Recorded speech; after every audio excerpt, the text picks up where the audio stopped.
Abonnez-vous sur votre chaîne YouTube DKR 221 et n'oubliez surtout pas de cliquer sur la cloche pour recevoir les notifications. mbokki internautes yu DKR 221 dalati leen ak jàmm ñi am mbégte saay su ne ñëw fii di leen digtal entretien ci loo xamante ni moo ñeel actualité bi saa su ne rek ñuy woo ñi nga xam ne seen xam-xam dafa màcc jëm ci wàll wi wala boo ko ñu koy suivre bu baax a baax tey nag suñu invité di Pape Makhtar Diallo ñu gën koo xam nag mu nekk ab chroniqueur ci écran bi miin ngeen ko ba noppi itam nekk écrivain di bind ay livre moom Pape Makhtar Diallo tey ji moom moo ñu war a nag décrypter actualité bi Pape Makhtar Diallo ñu lay bàyyi nga nuyu suñu internautes yi. waaw di la nuyu di la gërëm ci invitation bi di nuyu aussi ñi nga xamante ni dañuy seetaan DKR 221 di nuyu Sénégal yi nga xamante ne aussi dañuy suivre bu baax a baax. alors Pape Makhtar Diallo comme ni ma leen ko waxee miin ngeen ko lool ci sunu écran yi muy décrypter saay su ne actualité bi nu muy tëddee ci réew mi tey nag bu nu ko fi woowee am nañu benn prétexte muy mbirum Ousmane Sonko mi nga xamante ni suivre na actualité bi du ñàkk bu baax a baax di ko topp Ousmane Sonko nag comme niñ leen koy fàttalee saay su ne mbirum Sweet Beauté bi nga xam ne dañ ko ci daal di tudd muy Adji Sarr ab xale bu jigéen bu toll ci ñaar fukki at ak benn daal di koy jiiñ viol ba noppi ne daf ko doon def ay menaces de mort loolee mi ngi ci loxoy yoon kon Pape Makhtar Diallo déjà ban lecture ngay def ci loolu. waaw dañ koy ñaawlu parce que c'est assez regrettable quand même que pendant minimum 15 jours ñiy toog di waxtaanee wax yoo xamante ne vraiment normalement warul woon sax nekk actualité ba sénégalais yi di naan dañ si prononcé wu. En réalité dafa nekk loo xamante ne au-delà des faits bi nga xamante ne supposé ou réel dafa am beneen lecture bu si nit ñi am lecture bi nag ñu bëri seen lecture dafa changé ku mel ni man depuis que président Macky Sall wax. parce que ba muy def interview di ñaawlu aussi le fait que mu dem à l'étranger wala mu accordé ko ñi nga xamante ne ay étranger nañu bien que fii la ko defee au Sénégal mais tey jii président bu amee lu muy wax wala bu amee ku mu war a waxal sénégalais la war a doon organe de presse yi nekk Sénégal ñi ngi fi journalistes yi xarañ nañu am nañu aussi technicité ak loo xamante ne vraiment tey sa kàddu war na mën a dem wër ci àdduna bi yëpp donc lu tax muy dem di wax ak ay presse étrangère alors que Sénégal am na RTS bi nga xamante ni jëriñu ñu dara am na aussi ay chaînes yoo xamante ni ñi ngi ci réew mi waroon na mën a waxtaan ak ñoom mais ci discours ci waxtaan bu mu doon sekkat taskatu xibaar bi dégguma benn yoon mu wax ko waxu complot mais moom dans sa réponse moom moo wax waxu complot man boobu ba tey dama doon jàpp ni traquenard la parce que am na ay positions yoo xamante ni yu ma affirmé te assumé ko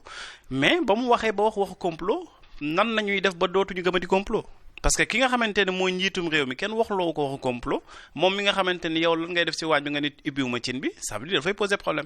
mais également mënuñu condamner président de la République Macky Sall ci wàllum complot bi mu ngi suivre actualité xam na ne nit ñi liñ ciy wax chaque jour bu xëyee mu ngi lire presse bi di xam li ñuy wax ci complot bi et tout pas besoin ñu ko ciy laaj à mon avis. waaw xam nga dañ la poser une question bien précise laaj la ni la affaire Ousmane Sonko mënoon na yem ci affaire bi commenté ko wala bañ ko commenté mais ni way man aw ma jotu complot dafay mel ni que ça laisse entendre que ni moom peut-être dafa nekkoon di complot parce que aussi dañuy naan ku wax feeñ am na yoo xamante ni boo ko waxee ci communication surtout koo xamante ni président de la République la ñëpp di la naan da ngay comploté wala comploté woo nga génn di naan man aw ma jotu comploté alors que kenn demandé wala complot bu nekkoon journaliste da ko laaj ci question bi ni ko est-ce que liñ lay di ni da ngay comploté benn adversaire politique dëgg la wala du dëgg et puis même terme yu muy utiliser ay adversaire pur adversaire yu kenn xam c'est-à-dire am na yu bëri yoo xamante ne daal vraiment ba mu waxee ba tey nit ñi dañu commencé waat na di gën accorder crédit li nga xamante ne moom mooy propos Ousmane Sonko yi ak ñi nga xamante dañ koy jàppale bu baax. kon yow da nga jàpp ne dañuy dem rek nii di dem mais moom xam na ultime ak ci ultime conviction que ne selon yow mooy président Macky Sall ci boppam xam na ne mbirum complot bi ñu jël yëpp daal di ko koy dëxëñ lu mu gëm la. lu mu gëm la non seulement jàpp naa loolu mais aussi tey jii boo xoolee li nga xamante ni moom la Ousmane Sonko di dund da ngay jàpp ni que moom il a déjà été condamné parce que man mënuma comprendre koo xamante ni assigné wu ñu la à résidence koo xamante ni doo terroriste koo xamante ni nekkoo menace ci sécurité sénégalais yi yow tey sa kër ñu assiégé ko teg fa ay forces de l'ordre 3 accès yi nga xamante ni ñooy dem ci sa accès yi nga xamante ni ñooy dem ci sa kër 3 accès yëpp ñu teg fa ay ngandam camion blindé teg fa ay forces de l'ordre yu effectif bu doy waar donc loolu aussi ci koo xamante ni sénégalais la boo demee ni da ngay dem buntu këram di ko seeti di ko nemmeeku ji ñu ne la lan nga fay def poser la autant de questions ba noppi ñu ne la il faut nga woo ci protocole bi kenn mu ñëw jël si la xanaa Ousmane Sonko nekkul sénégalais ba am sañ-sañu toog di recevoir ku mu neex ci biir këram bi nga xamante ne moom moo ko jënd xaalis ci boppam c'est-à-dire ci koo xamante ni il est présumé innocent boo gisee yooyu mbir yëpp da ngay jàpp ni que ñii am na peut-être loo xamante ni dañ ko mettre déjà sur place. waaw mais aussi loolu premier jour bi kese la woon muy bu ñu waxee affaire Sweet Beauté bi samedi ba lundi bi lañ dem acheter këram mais après léegi ñu ngi koy gis mu ngi doxi soxlaam démb gis nañ ay vidéo mu ne dafa dem ci coiffeur bi et tout donc fi mu toll nii bundu xataal amagul quoi qu'on puisse dire. waa xanaa da nga gëj foofu rek mais tey ji boo demee ci këram ñett yoon yi nga xamante ni ñooy dem ci kër Ousmane Sonko ñett yoon yëpp dañ fa def ay barrières policiers ñoo taxaw ci bunt bi booy dugg dañ lay laaj fan nga jëm boo waxul ni par exemple ci cité bi nga dëkk doo dugg boo nee par exemple que ni da ngay seet Ousmane Sonko dañ lay poser ay questions lan nga fay def kan nga fay seet wooteel téléphone nga woo ki nga xamante ne mooy Djibril seen protocole Ousmane bi boo ko woowul tey doo mën a am accès ci kër gi nga xamante ne fa nga jëm donc je crois que loolu bu nekkee intimidation la mën nañ ko jàppee bu nekkee aussi parce que dañ jàpp ni moom li ñu koy jiiñ da koo def loolu ça veut dire que ni ñoom dañu condamné avant la justice. rassemblement la ñuy bañ selon état bi. waaw mais lan moo tax demuñu kër Bougane Gueye Dany lan moo tax demuñu kër autant d'opposants yi nga xamante ni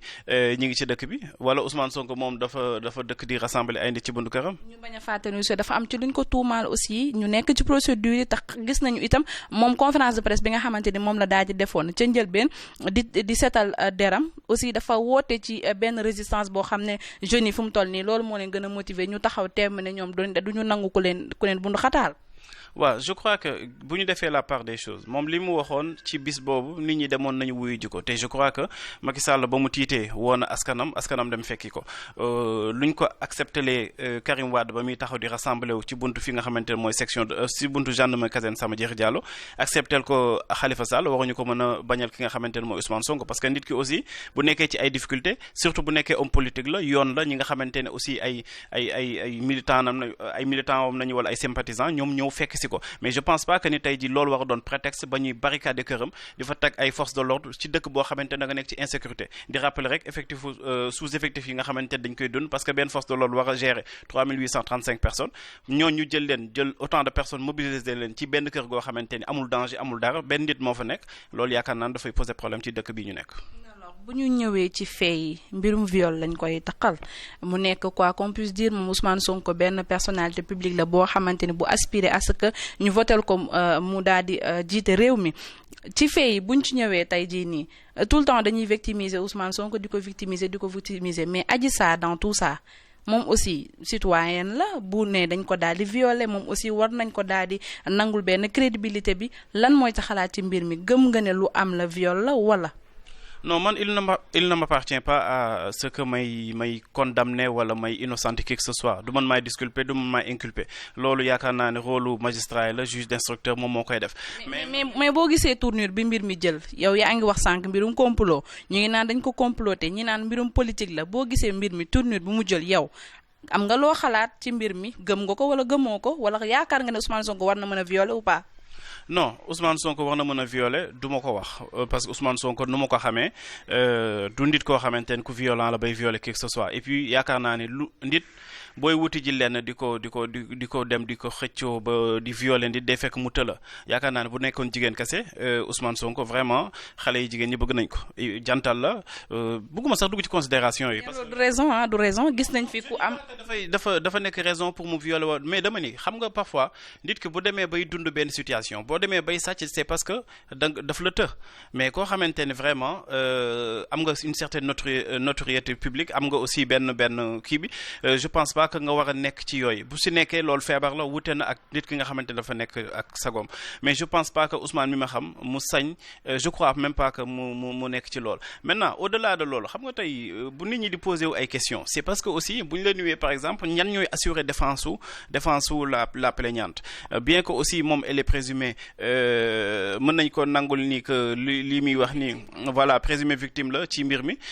parce que boo ñëwee victime la rek da nga mel ne da nga condamné Ousmane Sonko moom mooy coupable alors femme bi nan la def ba trouver assez de moyens des moyens conséquents quand même pour mën a jël ay avocats yi nga xamante ne c'est des ténors du barreau bon au-delà de Maître El Hadji Diouf bi nga xamante ne moo constitué boppam l'autre ki nga xamante ne c'est un ténor saa waay service am xaalis la ban nit moom moo ko jëlal en charge et puis femme boo xamante ni kenn gisu ko kenn xamul fu mu dëkk si diggante bi est-ce que dafa am assez de moyens ba mu dem jël appartement boppam dafay autant de questions que les gens se posent gisuñu ko dégguñu ko xamuñu fan la dugg ñi nga xamante ni aussi ñoom ñooñu waroon leeraluñu si dara ñoom ñi ngi wan ni carrément que ñi ngi en contact permanent ak femme bi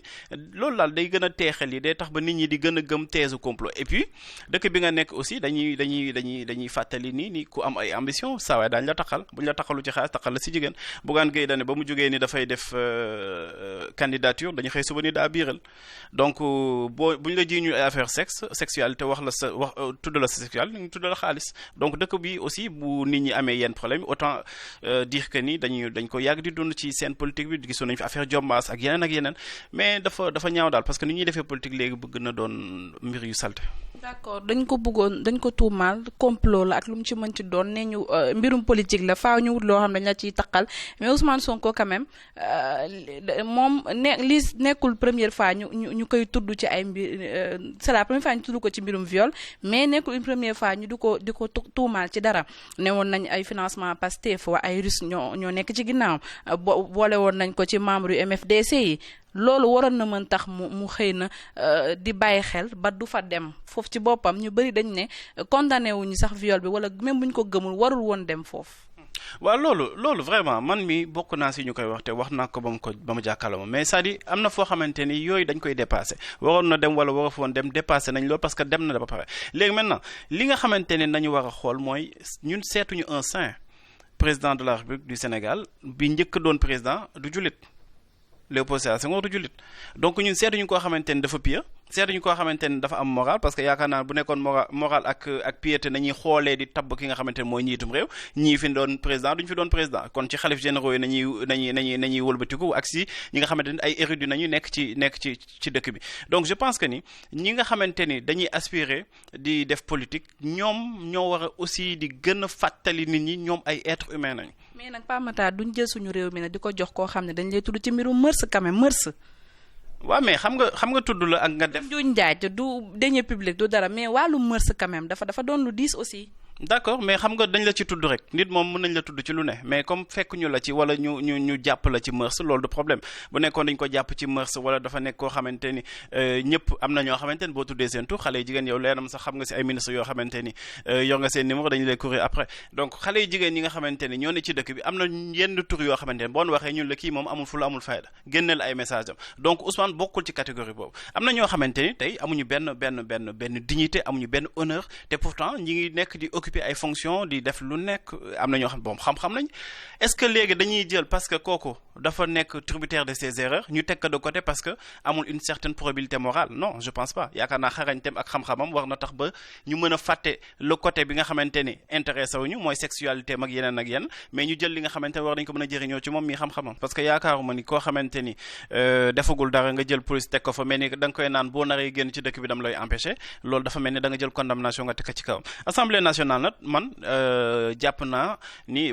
warul tax ba wala bokk na ci institution yi nga xamante ni kenn waratul mën am confiance ci ñoom parce que ci biir assemblée boobu ngay dégg ay nit taxaw di la naan man député diw laa voté nañ ma fi sant yëgti loxo buñ ma waxee ma yëgti loxo mais lu gën a graaw assemblée nationale bi xamuñu seen rôle assemblée nationale barki dem rek ci affaire inondation ba nit ñi di naan 700 milliards yi fan la duggal fan la duggul mais ñoom dañ ñëwoon dañuy dem defi ji xawma lan mission d'information xawma lan ak lan mais soxna si booy defal mission d'information pour Dakar 221 doo ko yóbbu Seneweb mais assemblée bi dafa def liggéey ba noppi dem yóbbu ko présidence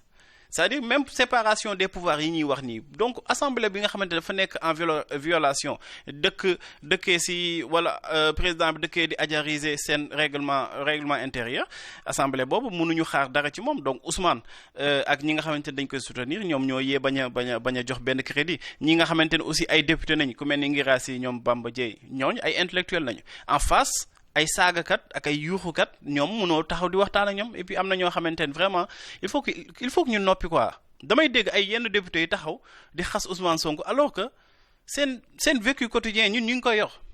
mais intéressé wu ñu du ñu génn ci mbedd di naan kii. ku mel ni ko def non duñ ko def mais xam nañu seen bopp am na ñuy taxaw. citeel ñu benn tour citeel. non je ferai pas ça am na ñoo xamante ni ñu ngi taxaw ci mbedd mi di wax ay député surtout benn député depuis affaire Ousmane Sonko mi ngi nekk di wax mais na yam quoi sinon aussi boo moytul dinañ exploiter lu ñu am ci moom. dina ma doon neex trop nga wax ñu tur bi de. non dina xam boppam te dinañ yaakaar ci moom mu noppi bu noppiwul nag na tiré toutes les conséquences rek xam ni moom moo ko sabablu. dañuy tëj chapitre Ousmane Sonko ak mbirum viol bi nga xamante ni moo lëmbe réew mi fu mu toll ni daal di wax ci beneen mbir muy Covid 19 bi di pandémie bi nga xamante ni fu mu toll ni ne mooy doon waxtaan wi vaccin bi daal nañuy lancer campagne bi ni ki mardi bi ki nga xamante ni mooy Abdoulaye Diouf Sarr mu nekk premier sénégalais bi nga xamante ni moom la ñu daal di vacciné muy ministre de la santé et de l'action sociale déjà di nga vacciné wu. waaw question bi dinaa vacciné wu waaw dinaa vacciné wu y a pas de souci dinaa vacciné wu. gëmoon ni ñi naan ñoom nguur gi vitamine A lañ leen defal ñun vaccin bi la. dañ koy essayer. non je ne pense pas mais aussi xam nga lan moo jiitu ci di nga vacciné wu wala doo vacciné wu réticence bu Sénégalais yi am ci par rapport ak vaccin bi c'est parce que aussi crédibilité état du Sénégal la xam nga bu demee ba sa kilifa bu waxee wax ji dañ bu waxaatee wax ji dañ boobu bu la indilee sax lu baax ci yow da ngay naan kii est-ce que li mu indi baax na ci man donc tey lii nga xamante ni Sénégalais dañ koy wane comme position tey dafa nekk conséquence su ñoom seen ay acte bi nag mooy ñoom ñi nga xamante ni ñoom ñooy wax ak sénégalais yi ñoom ñooy wax di weddi ñoom ñooy changer version ñoom ñooy def lii ñoom ñooy def lee vaccin bi aussi autant de questions que les gens se posaient comment se fait-il que vaccin boo xamante ni yow dañuy jékk saa ñun ni vaccin bi dafa nekk lu gratuit ñu dellu si waat ni ñu vaccin bi dañ koy jënd vaccin boo xamante ni aussi waa ji ba mu si même jour bu ñu nuwee que vaccin bi dañ koy may Sénégal ki nga xamante ni mooy PDG bis boobu dafa démissionné moom at li nga xamante ni moom mooy DG bi yore société boobu après nit ñi commencé duy inquiété wu munoo yore benn mbir sëñ bi wala soxna si nga ni da nga def vaccin yu baax yoo xamante ne pour sauver askan la ba noppi ki nga xamante ne mooy njiitum bërëb boobu mu démissionné loolu nit ñi dañuy commencé di am ay réticence et puis vaccin yi bëri nañ vaccin russe am na vaccin chinois yeeg yeneen ak yeneen lan moo tax aussi Afrique bi nga xamante ni ay boom xam-xam a ngi fi jéemu ñu wut seen vaccin bopp nekk éternel consommateur lépp li nga xamante ni dañ koy jëli ci bitim réew ñu koy indil di ñu ko jox et le plus souvent nag dañuy servir de cobaye donc loolu yëpp dafay wane que nit ñi aussi dañuy posé wu ay questions comme ni ñu koy posé wu en France di ko posé aux États-Unis ak feneen parce que vaccin moom foo ko tuddee ci àdduna bi dégg ay réticence di fàttali ni rek ba fièvre jaune sax amee Sénégal yaakaar naa El Hadj Malick Sy di ñaan yàlla mu yokk leeram tas ñu si barkeem moom moo dem ba gendax parce que nit ñi dañu xawoon réticent ba mu jullee fajar ba taxaw ba pare ñëw taxaw vacciné wu ba mu vacciné wu nit ñëpp dañ si topp di wane que ni loolu aussi yàgg na ci être humain parce que nit ki aussi bu xamul luñ koy jox dañ koy day am yenn réticence yi mais je pense que am na mbir yu bëri yoo xamante ne waxuñu ko nit ñi ci feebar bi parce que feebar am na kenn werantew ko mais gëmoon nañu ni bu ñu changé woon stratégie bi duñu yegg ci vaccin bi ñoom dafa mel ni dañu bëggoon imposer vaccin bi mais aussi dafa mel ni dañu bëggoon aussi dem ba dañuy nekk si entre benn genre dilemme da ngay choisir nga vacciné wu nga retrouver sa liberté wala doo vacciné wu ñu continuer di la confiner di la couvre-feu.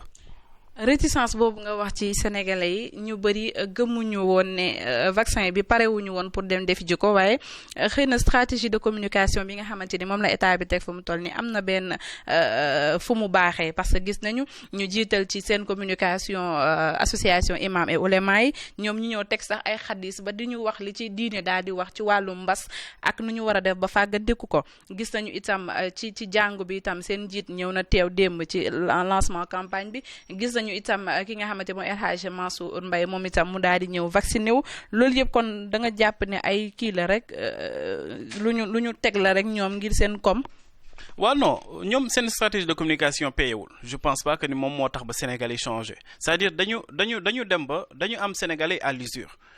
soxna si dëkk bi dafa metti nit ñi ñu tëj leen dina dem ba benn période nit ki day jàpp ni inconsciemment comme dañ may tëj boobu ba tey bu ma vacciné wu peut-être daañu ma bàyyi nit ñu bëri dañ leen naan comme dañ ñuy tëj kay nañu vacciné wu ñu bàyyi ñu dem si yoon puisque ñun buñ ñu continuer di ñu tëj dinañu dee buñ ñu vacciné peut-être dinañ dee peut-être dinañ dund au moins am na benn espoir boo xamante ni dafay judd ci loolu je crois que ni loolu état bi bu ko réussir aussi lu ñaaw la parce que dem ba di contraindre sa population ba muy dem di mujj di abdiquer di naan d'accord man maa bañoon mais accepté naa parce que accepté naa amatuma choix loolu nag vraiment lu ñaaw la ñi nga tudd léegi ci ay kilifa yu ñuy vacciné ak yooyu noonu imaam ak ulema yi maa ngi doon dégg si ñoom ñenn ñi doon wax naan Ousmane Sonko warul dem di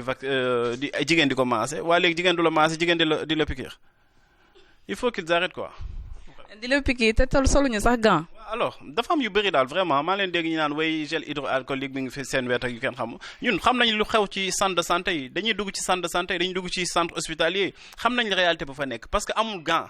gant ci boppam boo demee actuellement ci centre de santé doo ko fa fekk benn gant bi mooy consulter 3 ba 5 personnes te loolu xaw ma ñaata risque de contamination moo si nekk mais réew boobu nag mën na jël 2 milliards nee na def ko ci ay vaccin ba noppi yow sa vaccin matul nga naan da ngay jël di saraxe di maye c'est-à-dire am na yu bëri yoo xamante ne vraiment dañuy yëpp askanu Sénégal parce que man mënuma comprendre Gambie bee nekk ci concert am lijjantiwul vaccin lijjantiwul coronavirus nga naan yow da ngaa baax sa baaxu bopp ba ngay yóbbul ay vaccin te sa dose matul.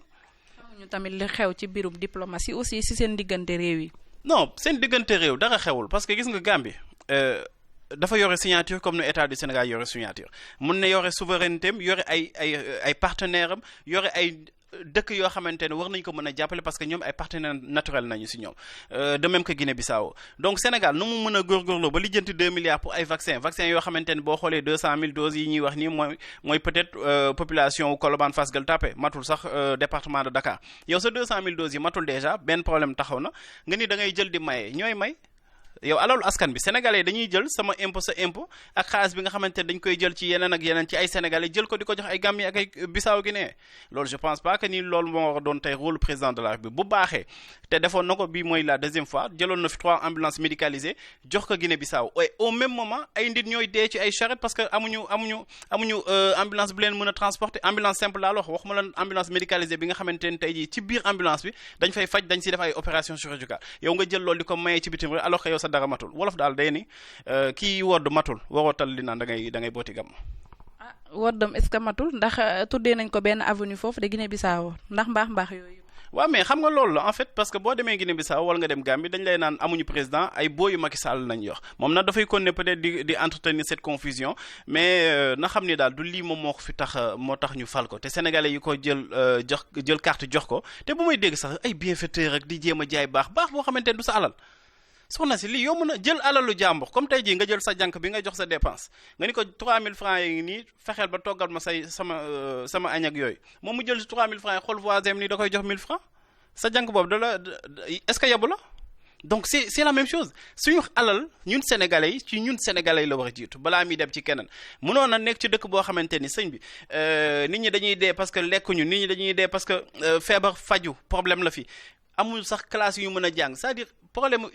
yu gën a terre à terre ay toilettes sax Marème Faye Sall doon wër di ko tabax ci banlieue donc dëkk boobu noonu amul 1000 francs bu muy jël dina maye kenn dafa am ay xaalis bu mu war a recevoir mais pas di maye. est-ce qu'il y a pas des non-dits aussi parce que ñun dañu wax rek nañu maye nañ 10% ci dose yi ñu jot a jot mais est-ce qu'il y a pas des non-dits ci suuf aussi. gis nga dafa am loo xamante ni ñoom si nañu nekk mooy seen image kese nañuy préserver comme ni ñu ko fi defee woon ci période Wuhan ba ñuy naan étudiants yi dinañ leen indi ak duñ leen indi ba mu génnee def sorti ni duñ leen jëli waa ji seen président boobu mu tuddee xaw ma si ngim pour xam nu mu ko tuddee noonu da ko bind lettre di ko féliciter parce que moom li ko ci intéressé mooy image am lan lay renvoyer ci monde bi mais yaakaar naa ni loolu bu nekkee day dalal xelam d'accord mais yaakaar naa ni extérieur wala ñi nga xamante ni aussi am nañ ay ambassade ici au Sénégal xam nañu sénégalais yi ni ñuy dundee xam nañ dañuy fi voter boo génnee ci tali bi nit ñee ngi tàllal loxo xale yi ñàkk seen liggéey plus de 7000 personnes perdent seen emploi ci diggante 1 an te ñooñu dañ doon liggéey waxuma daal nag ñi nga xamante ne jotuñu liggéey donc je crois que ni daal vraiment président Macky Sall war na mën a delluwaat à la raison te delluwaat nekkaat candidat Macky Sall bi nga xamante ni moom moo doon wax ay rupture ak bonne gouvernance ak gestion vertueuse et sobre te loolu yëpp dafa war a commencer tàmbali ci askanu Sénégal balaa ngay dem ci keneen. d'accord beneen point bi yaa ngi ko doon junju sànq ci wàllum vaccin yi ñu ngi naan dañ don la woon ca njëlbeen tweet bi ñu gisoon la Abdoulaye Diouf Sarr def ko di wax ne don la après par la suite ñu gisaat démb sax préciser waat que ne dañ ko daal di jënd à hauteur de plus de 2 milliards mais gis nañ à côté suñu yenn voisins yi nga xamante ni si sous région bi ñoom Chine daf leen defal don. pourquoi Sénégal ci am na 2 pays yoo xam ne gis naa ko dama fàtte yoo xamante ni Chine daf leen defal même don yi ñu am ñun lan moo tax Sénégal jënd à la place de ñoom sachant que ñun ay pays pauvres lañ. loolu est-ce que duñ ko laaj Macky Sall parce que moom kese moo mën a joxe réponse bi déjà inquiétude yi ak incompréhension bi dafa total parce que tey mënoo ni dañu ñu may 200 000 doses de vaccin nga dellu si waat ni da nga ko jënd et puis tuuti bi nga xamante ni yaa ngi koy wax tuuti bi nga xamante ni da nga ko bind ci saa si nga supprimer waat ko nga effacer waat ko donc dafay gën a tax ba Sénégalais aussi di poser wu ay questions ci ñi nga xamante ni parce que neewoon nañ la coronavirus am na mais corona business am na déggoon nañ ko fi si 1000 milliards yi nga xamante ni ay ceeb ak macaroni yoo xamante ni ñi ko waroon jot ñu bëri jotuñu ko facture yeeg yooyu barki dem nañ commencé ni yegsi na am nañ ko et tout ça je pense que ni am na mbir yu bëri yoo xamante ni làqatu na ci coronavirus bi te waxuñu ko sénégalais mais loolu yëpp nag yaakaar naa ni buñ si rendre compte ici dinañ si rendre compte ëllëg ñoom yaakaar naa dañuy fàtte ni dee am na te dee moom boo deewee 1000 francs bu nekk di nga ko justifier waxuma ay 2 milliards ak 3 milliards. mbirum vaccin yi foofu lañ ciy daal di yem wax ci beneen mbir laataa ñu tëj balaa waxtu bi di ñu tënk muy mbirum nag Macky Sall président de la République ak médias occidentaux yi nga xamante ni nag tout le temps ñoom lay jox benn priorité bi bàyyi médias yi nga xam ne moo nekk fii ci Sénégal démb gisaat nañ ko barki démb ba mu demee accordé interview France 24 ak RFI mu doon loo xam ne pour la énième fois suñu médias yi locaux yi dañ koy daal di ñaawlu. waaw mais war nañu mën a dépasser aussi di ko ñaawlu parce que man je crois que ni gis nga ni da ngay am fulla ak fayda comme médias yi moom dafay tànn si nu ko neexee nu muy subventionné tey jii am na ñoo xamante ni bu ñu leen di aide à la presse boobu ñuy wax naan da koo doublé da koo triplé am na ñoo xamante ni par exemple dinañ recevoir 60 millions. ci beneen wàll bi ñoo xamante ne groupe yu mag nañu duñu sa recevoir 20 millions parce que ñii ñu yore groupe boobu noonu dañuy jege ci pouvoir bi donc autant de choses yoo xamante ne dafa war a tax ba média sénégalais bi ñi nga xamante ne tey jii ñoom ñoo ko ŋànk ñoom ñu am taxawaay boo xamante ne taxawaay bu man la bu responsable la munoo tey jii bu Macky Sall bëggee def propagande am invité la nga ñëw toog bu waree def déclaration bu am solo ba muy naan day libérer Khalifa Sall ci bitim réew la ko defee lépp li nga xamante ni ba muy wax waxu grâce Karim Wade aussi bitim réew la ko defee lépp li nga xamante ni da koy waaj a def bitim réew la koy defee te day bàyyi askan bi ak ñi nga xamante ni suñu ay médias locaux nañu ba noppi moom mooy dellu si waat di ñu naan ay consommé local donc il faut que ñoom aussi ñu jël seen responsabilité bu leen Macky Sall wootee de naan kañ dem tournée agricole mais ñu toog seen kër bàyyi ko ak RTS am bu nekkee moom dina am lu mu soxla ci RTS mais tant mieux bu ko mënul am na dina mën a dellu si waat jox li nga xamante ni gëdd mooy ñi nga xamante ne suñu. est-ce que dina yomb d'autant plus que dañu gis ne bu fekkee Macky Sall dafay def ay tournée économique affaire yooyu noonu dafa nekk loo xamante ni information la te ñun taskatu xibaar li ñuy wax mooy suñu mbir lu ñu war a njëkk def mooy informer dañoo war a informer askan bi ak lu mu mënti doon mënuñu ko xeex ba pare démb déjà ba mu accordé interview bi ci saa si dañoo ko daggaat extrait fi muy waxee ci mbirum Ousmane Sonko bi jëlaat ko di ko traité waat est-ce que xeex bi dina yomb ci noonu. dina yomb parce que xam nga bu nekkee benn source moo am ci information sax nañuy naan lii c'est obligatoire par exemple bu ñëwee day def tournée économique pour xam ñaata tonnes nañu bay loolu journaliste yi mën na ko defal boppam soxlawul président bi ñëw di ko wax parce que président bi day dem jël ji ay techniciens ñoom ñu wax ko chiffres yi moom day ñëw rek taxaw di naan chiffres yi nañ jot a bay lii ak lii ak lii donc loolu aussi journaliste war na ko mën a defal boppam en toute indépendance mais xam nga la moo tax du yomb parce que aussi ñun médias yi ñu yor mais dafa nekk ay médias yoo xamante ni ay presse de pression nañu yor ñoo xamante ni dañuy nekk ci kujje gi ñii nekk ci pouvoir bi loolu moo fi ne wax dëgg yàlla ñii bu ñu nekkee ci kujje gi dañuy fexe di saltel ñee ne ci pouvoir bi dañuy fexe di xalamal te ñoom ñaar ñëpp ñoo bokk objectif soit dañuy liggéeyal kenn koo xamante ni dañ koy defal propagande pour mu ñi accéder au pouvoir parce que Macky Sall tey am na benn groupe de presse boo xamante ne bokkoon na si ñu ko doon defal propagande groupe de presse boobu bokkoon na si ñu doon def pression ba Abdoulaye Wade jóge fa mais tey groupe de presse boobu jàppale na Macky Sall bu baax ba kenn dootu ko werante donc loolu tey ji moom mooy ban la non du ma ko tudd sénégalais xam nga sénégalais il faut pas ñu leen di infantiliser boo ko nuwee greffage ak yére tay baas ak robe dina xam ne jigéen ngay waxal jarul nga koy naan jigéen bi jarul nañ leen juñu rek dinañ xam li ñuy wax alors gis nga groupe de presse yooyu fi ne ak groupe de pression yi nga xamante ne ñoom ñoo fi gën a bëri groupe de pression yooyu dañuy dund ay affaire de lobby ay affaire de financement yooyu moo tax ba du ñu gaaw a boycotter président Macky Sall parce que ku ko boycotter di nga fay fiscalité di nga fay say lempo di nga fay say redevance te ñoom nag ñu siy compter ñu siy déclarer seen ay employé bëriwul ñu siy jaar yoon bëriwul ñu siy jalgati kasee bëri GFM ngay waxal ndax ñoom la ñuy tudd leen du ñu fay impôt ndax li ñuy jege Macky Sall GFM ngay waxal wax ko rek mu leer. yow kay bu la neexee nga wax ko mais man du ma tudd kenn mais dama ni rek. ragal ñu woo la. du tout man ragal bokkul sax samay mbir. juste benn question balaa ñu tëj Pape Matar Diallo ma rappelé ne moo nekk suñu invité mu nekk écrivain nekk itam chroniqueur di gëstu ci wàllum actualité bu baax a baax question bi nga xamante ni moom la ñuy tëjee mooy wàllum mouvement citoyen yi nga xamante ni gis nañu muy proliférer bëri na lool jamono ji récemment gis nañ bi nga xamante ni mooy door a juddu di le peuple ñoom Clédor Sène ñu koy def coucou sax moom fa mu nekk jamono ji ak ñoom Assane Diouf Guy Marius Sagna ak ñeneen ak ñeneen ñi nga xamante ni Abdou Karim Gueye kurum xaq ñi nekk nag di prôné ñoom ñëpp ak di xeex benn xeex bu ñu am ñoom ñëpp mais booloo mooy seen problème mouvement citoyen ba pare ñu am benn baat bu ñuy faral di wax appel à la résistance boo xam ne dañoo camoufler benn appel à la rébellion déjà du si sa xalaat. ah yow kat da nga am sa xalaat boobu parce que boo nee dañoo camoufler rek dafa mel ni da nga. camoufler la rek boo nee jeune Pastef déjà wala jeune Sénégal yi bañ leen bu leen nangu ku leen xoqatal te bu ñu génnee tey ci biti taq de ne leen jaar leen nii bañ demee keroog kër Sonko biñ leen nekk jame leen dañ ne duñ dem appel à la résistance ba Sonko woote woon moo waral loolu du sama xalaat de.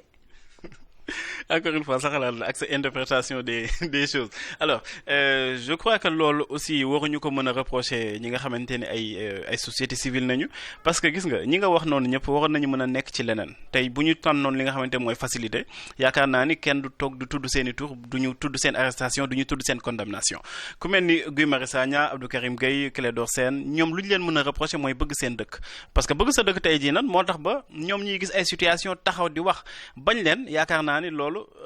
église bi wax na ko musulman yi wax nañ ko ñëpp wax nañ ko donc loolu nekkul sax ay appel rébellion yu kenn xamul c'est-à-dire nit ki am nga sañ-sañu boo gisee ni lii ñu lay def kat dañ lay noot nga taxaw li nga xamante ne moom mooy résistance nga woote ko président Macky Sall def na ko fi ba muy nekk ci opposition Abdoulaye Wade def na ko ba muy nekk ci opposition donc dafa am yoo xamante ne vraiment wax dëgg yàlla man mënatuma concevoir ñu koy toppee ay nit surtout dëkk bi nga xamante ne mooy Sénégal bu ñu demee ba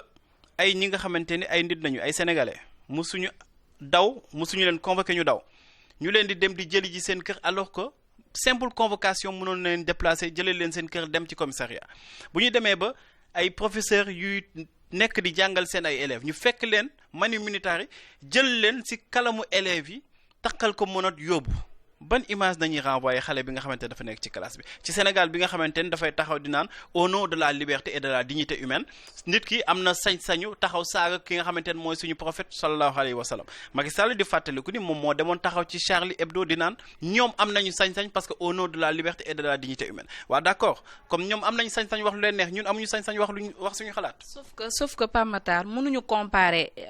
président Macky Sall ci bu mu nekkee ci opposition ak président Abdoulaye Wade bi ñu nekkee ci opposition li ñu doon xeex di appel à la résistance yi ñu doon woote mënuñu ko comparer ak ni ñoom Guy Marius doxalee parce que dañoo woote ay mouvement citoyen la ñu woote société civile la te ñoom seen mouvement yi am na opposant derrière politique bu ñu caché noonu rek xaw koo maquiller la. waaw mooy dina xaw a jafe parce que yow li nga bëgg ma tontu mooy li nga xamante ne moom nga xalaat mooy que voilà ñoom dañu nekk actuellement di encagoulé parce que dañu nekk ay homme politique wala ay homme politique ñoo nekk seen ginnaaw mais même à supposer que homme politique nekk seen ginnaaw man seen combat moo ma intéressé combat bi ñoom lu ñuy wax mooy suñu ressource naturelle bi dellu ci askan bi mooy étranger yi nga xamante ne tey jii dañu fexe ba suñu maire yi doon jaay gerte caaf ak jaay yenn mbir yi mënatuñ ko jaay parce que dañu am concurrence déloyale tey jii ñoom lu ñuy xeex mooy fexe ba suñu suuf bi ngay jël di ko spolier mu dellu ci waat ci askan bi suñu plage yi ñuy fowee donc kooku même bu nekkee dafa nekk di politique bu baax la dam ko ciy encouragé parce que au même moment aussi am na ñoo xamante ni cravate nañuy sol ak costume ñu toogee dee naa monsieur le ministre boobu nag mooy wëlbatiku lu sàcc suñu alal monsieur le ministre boobu mooy wëlbatiku def naka su lu noonu te di fàttali ni rek bërki dem am na fi benn waaye bu ñu fi jàppoon flagrant délit mais man musuma dégg section de recherche convoqué nit par exemple convoqué le lundi nga bàyyi ba jeudi dem te ku ñu jàppee flagrant délit maanaam boo ñëwee da nga la war a def directement mandat dépôt yóbbu instruction mais kooku tey ji dafa ñëw ñu ni ko non garaawul déglu ko ba pare ni ko léegi da ngay ñibbi sa kër dañ lay convoqué la ni mu toog ba bis bu ko neex mu dem wuyu ji li nga xamante mooy section de recherche te ba mu demee. waxal tur nag wax day leer waxal tur nag. non waa ji lu mu tudd Bougazelli la donc pour dire que en fait man bëgguma parce que boo waxee tur day mel da ngay personnaliser débat mais fee yi moo ëpp solo tur yi fee yi tey jii mooy que nit ñi am na ñoo xamante ni ñi ngi leen di jàppee lu gën a doy waar parce que crime économique benn faux billet boobu noonu tey jii man mënoon naa ko utiliser ñu jàpp ma tëj ma si te alors que ni man simple victime laa ci mbir mi keneen ak keneen ñaata sénégalais ñoom ñoo ci mënoon loxo léegi kooku tey jii mi ngi bien que ni dafa nekk encore sur le coup de li nga xam ne mooy présomption d'innocence mais kooku tey jii mi ngi këram di ñibbi léegi lan moo tere yow ki nga xamante ne mooy Guy Marius Sagna gisoo ci moom arme Clédor Sène fekkoo ci moom arme mais nga def perquisition xool këram boo fekkul ci moom arme nga ni ko sëñ bi kàddu yi ngay wax nii am na kàddu yu ko gën a rafet modérer sa langage nga bàyyi li ngay def sa combat bi dafa noble vas-y continue mais na nga changer sa terme yi ngay waxee mais di ko jël di ko dugal ci biir kaso et au même moment di rappeler que ministre de la justice dafa génne woon benn circulaire dinaa nañ fexe ba wàññi li nga xamante mooy mandat dépôt bi léegi lan la loolu di valoir ministre bi lettre am boobu ban crédit la am tey jii ci justice ba tey jii justice di continuer di joxe di ay mandat dépôt xoolal kii nga xamante ne mooy administrateur u Pastef Birame Souleye kooku lan lay def ci kaso même bu nekkee da nga koy toppee mbir mais nga bàyyi ko këram boo ko soxlaa nga dem woowu ji ko mu dem wuyu ji nuñ ko accordé lay ñeneen ak ñeneen léegi lan moo tax ba nit koo xamante ne dañ ko condamné pour viol bi ñu criminalisé au Sénégal am na nit ku ñu condamné pour viol mais pourtant dañ ko gracier te viol ñaari ngay tooñ di nga tooñ ki nga xamante ne mooy victime bi mais di nga ko tooñ ki nga xamante ne mooy société bi yow léegi violeur da nga koy gracier ñeneen ñi nga xamante dañ taxaw wax seen xalaat am nañu colère gis nañu lii injustice la ñu wax ni peut-être wax ji nga ni jàpp nga ni rëy na wala rëyul loolu ay appréciation la mais wax jooju tey jii wax tax na nga bëgg ko xañ njabootam wala koo xamante ne taxaw na buntu palais ni wéy damay bëgg wax a président Macky Sall parce que suñu facture dafa cher nga bëgg koo jël tëj ko 8 mois wala 9 mois kee taxaw na saaga nga bëgg koo jël tëj ko 6 mois wala 10 mois te Assane Diouf moom noonu tëdd na kaso lan 8 mois ñu condamné ko 3 mois 5 mois la ko état du Sénégal yoreel te ba tey jii amul benn réparation donc je pense que ni war nañu mën a dépasser ay délits d'opinion Sénégal bii ñuy wootee démocratie président Macky Sall fu ko affaire yi tolloon ba mu taxaw yore mer gàddoom taxaw ni day dem di fanaan ji fële ci place de l'Obélisque mais am na ñeneen ñoo xamante ni foofu leen mbir bi toll léegi moom nan la amee woon loisir dem fi nga xamante mooy place de l'Obélisque ni moom dafay wax li nga xamante da koo metti ba noppi di ko tere ay askan je pense que ni loolu vraiment dafa nekk ay dérive moo tax ma ni président Macky Sall il a intérêt à redevenir le candidat Macky Sall bi nga xamante ni moom moo doon wax ay valeurs moom moo doon wax li nga xamante ne mooy gestion vertueuse et sobre mais wolof Njaay na dafay léeb di naan ju koy wutkat du ju ko te am nañu bu baax a baax ci loolu. wolof Njaay moo ko wax mu nekkaale sa xalaat. ñu ngi lay jaajëfal. waaw di la jaajëfal di jaajëfal aussi Maxu Mandela di nuyu di saluer seen liggéey di leen encourager bu baax a baax di nuyu encore sénégalais yi ñu doon seetaan. jërëjëf Pape Makhtar Diallo ñu koy remercier bu baax a baax moo nekkoon sunu invité tey ñu di la jaajëfal bu baax ci disponibilité bi mbokki internet yi yéen itam ñoo ngi leen di jaajëfal bu baax a baax ci teewlu bi ñu leen di jox dig daje beneen yoon ak ci yeneen i experts yoo xamante ni lañ fiy woo ñuy commenter ak yéen actualité bi nu mu daal di tëddee jàngeen jëf. Abonnez-vous sur votre chaîne YouTube DKR 221 et n'oubliez surtout pas de cliquer sur la cloche pour recevoir les notifications.